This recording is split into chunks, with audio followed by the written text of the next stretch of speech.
മച്ചന്മാരെ, നമ്മുടെ ചൂണ്ടക്കാരുടെ നേതൃത്വത്തിൽ തകർപ്പം വേട്ടയാണ് ഇവിടെ നടന്നുകൊണ്ടിരിക്കുന്നത്. ഒന്നിനു പുറകെ ഒന്നായിട്ട് നമ്മുടെ ബെയിനെ കരിമീനുകൾ ശരിക്കും അപ്രോച്ച് ചെയ്യുകയാണ്. നല്ല ചിമിട്ട കരിമീനുകളാണ് അടിച്ച് കയറിക്കൊണ്ടിരിക്കുന്നത്. ഏത് നിമിഷം വേണമെങ്കിലും ഹുക്കപ്പ് കൊടുക്കാൻ റെഡി ആയിട്ടാണ് നമ്മുടെ രണ്ട് ചൂണ്ടക്കാരൻ നിൽക്കുന്നത്. ശരിക്കും നമ്മുടെ ബെയിറ്റിനെ കരിമീനുകൾ അപ്രോച്ച് ചെയ്യുന്നുണ്ട്. കരിമീനുകൾ ഇടയ്ക്കിടയ്ക്ക് നമ്മുടെ ബെയിൻ്റെ സൈഡിലൂടെ പാളിപ്പോകുന്നത് വ്യക്തമായിട്ട് തന്നെ കാണാനും പറ്റുന്നുണ്ട്. ഏത് നിമിഷം വേണമെങ്കിലും ഒരു കൊമ്പൻ ചൂണ്ടയിൽ കുടുങ്ങാവുന്ന ഒരു സാഹചര്യമാണുള്ളത്. ഹുക്കപ്പ് കൊടുക്കാൻ ഫുൾ അലർട്ടായിട്ട് റെഡി ആയിട്ടാണ് നമ്മുടെ ചൂണ്ടക്കാരെല്ലാം നിൽക്കുന്നത്. ഏത് നിമിഷം വേണമെങ്കിലും ഒരു കൊമ്പൻ കരക്കിയേറാ ഇവിടുന്ന്. മച്ചന്മാരെ, ഏറ്റവും കൂടുതൽ ഇൻ്റലിജൻ്റ് ആയിട്ടുള്ള കരിമീനുകളെ പിടിക്കാനുള്ള ശ്രമമാണ് നമ്മുടെ ചൂണ്ടക്കാരിവിടെ നടത്തിക്കൊണ്ടിരിക്കുന്നത്. ശരിക്കും നമ്മുടെ ചൂണ്ടകളിൽ കരിമീനുകൾ അപ്രോച്ച് ചെയ്യുന്നുണ്ട്. ഏത് നിമിഷം വേണമെങ്കിലും ഒരു കിടുക്കാച്ചി കരിമീനെ നമ്മുടെ ചൂണ്ടപ്പുലികൾ ഇവിടുന്ന് അടിച്ചു കയറ്റും എന്നുള്ള കാര്യം ഉറപ്പാണ്.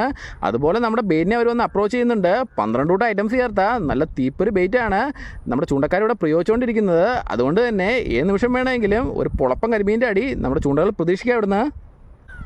മച്ചന്മാരെ, രാവിലെ സമയത്തും അതുപോലെ തന്നെ വൈകിട്ടത്തെ വെയിൽ കുറഞ്ഞ സമയത്തുമാണ് കരിമീൻ പിടിക്കാനുള്ള ഏറ്റവും നല്ല ബെസ്റ്റ് ടൈം. കരിമീൻ ഒരു കരിമീൻ അടിച്ചിരിക്കുകയാണ്.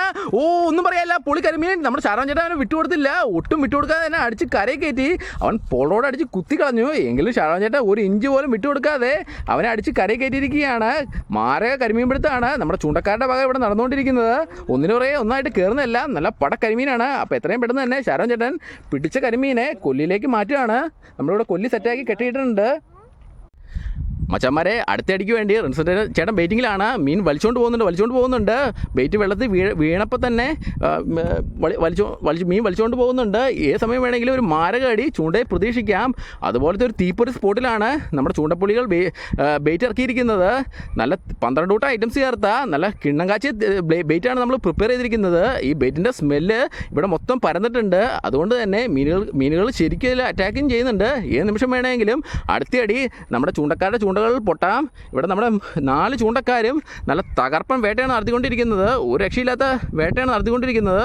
ആരുടെ ചൂണ്ടയിലാണ് ഇനി അടുത്തടി പൊട്ടമെന്ന് മാത്രം നോക്കിയാൽ മതി. മച്ചന്മാരെ, തകർപ്പൻ കരിമീൻ വേട്ടയാണ് നമ്മുടെ ചൂണ്ടപ്പുലികളുടെ നേതൃത്വത്തിൽ ഇവിടെ നടത്തിക്കൊണ്ടിരിക്കുന്നത്. കൂടുതൽ ചൂണ്ടക്കാരും വേട്ടയ്ക്കായിട്ട് പോൾ റോഡാണ് യൂസ് ചെയ്യുന്നത്. പോൾ റോഡിൽ ഈ കരിമീനുകൾ പിടിക്കാനായിട്ട് ഒരു പ്രത്യേക ഫീലാണ്. അടിച്ചു കഴിഞ്ഞിട്ടുണ്ടെങ്കിൽ അടിച്ചവന്മാർ പോൾ റോഡ് വളച്ച് കളയും. മുട്ടൻ കരിമീനൊക്കെയാണ് കയറി പിടിക്കുന്നതെങ്കിൽ നല്ല ഫീലായിരിക്കും ഈ കരിമീൻ പിടിക്കാനായിട്ട്. പണ്ട് കരിമീൻ പിടിക്കാൻ വേണ്ടി തന്നെയാണ് ഈ പോൾ റോഡ് ആദ്യമായിട്ട് നമ്മുടെ നാട്ടിൽ ഇറങ്ങിയത്. അതിനുശേഷം സകല മീനുകളെ പിടിക്കാൻ ഈ പോൾ റോഡ് ചൂണ്ടക്കാർ ഉപയോഗിച്ച് തുടങ്ങി. എന്തായാലും വ്യാപകമായി തന്നെ ഇപ്പോൾ കേരളത്തിൽ എല്ലാ മീനുകളെ പിടിക്കാനും ഈ പോൾ റോഡ് ഉപയോഗിക്കുന്നുണ്ട് ചൂണ്ടക്കാർ. മച്ചന്മാരെ, കടലിനോട് ചേർന്ന് കിടക്കുന്ന ഒരു കായലിൻ്റെ ഭാഗത്ത് തന്നെയാണ് നമ്മൾ വേട്ടയ്ക്ക് എത്തിയിരിക്കുന്നത്. ഇതെല്ലാം കായലുകളാണ്. അതുകൊണ്ട് തന്നെ മുട്ടൻ കരിമീനുകളുണ്ട് ഇവിടെ ഇഷ്ടം പോലെ. പൊലപ്പായിട്ട് അവരിങ്ങനെ നടക്കുകയാണ്. മച്ചന്മാരെ, കിട്ടുന്ന കരിമീനുകളെ നമ്മൾ അപ്പോൾ കൊല്ലിയിലേക്ക് മാറ്റിയിടുന്ന സീനാണ് ഈ കാണുന്നത്. അതുകൊണ്ട് തന്നെ ഈ മീനുകളെല്ലാം ഫ്രഷായിട്ട് തന്നെ ഇവിടെ കിടന്നോളും.